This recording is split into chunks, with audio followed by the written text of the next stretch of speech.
tayo mga boards. At for this video, riniguan natin itong si Rady. Kasi napakadumi na niya. Yung fender niya sa harapan, madumi na. Yung kanyang ulo, madumi na rin. Yung mga fairings, madumi na.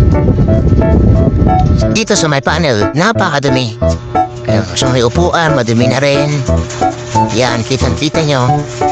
Tapos sa may caliper at saka sa may canister, pati yung ganyang sa may makina, madumi na. So, huwag natin patagalin, manuhin natin ito na basa muna. Basahin muna natin. Tapos sabunan natin mga boards. Yan.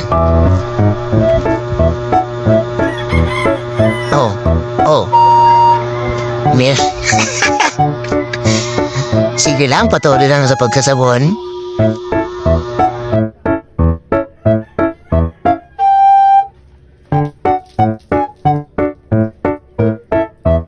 Linisan natin kahit yung pinakasulok. Sulok-sulok. Yun, dumaan pa nga si Kuya Day.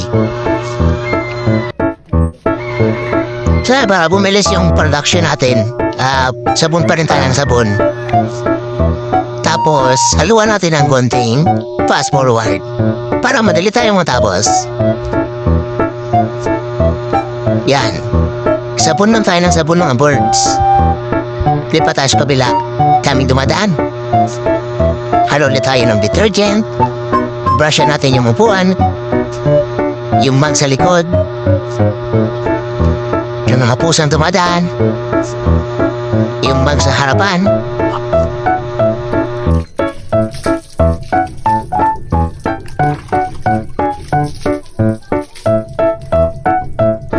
Tapos banlawan, punasan natin ang microfiber para hindi magasasan masyado yung fairings.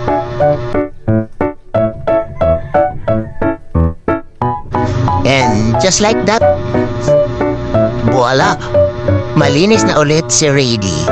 Goose ba tayo dyan?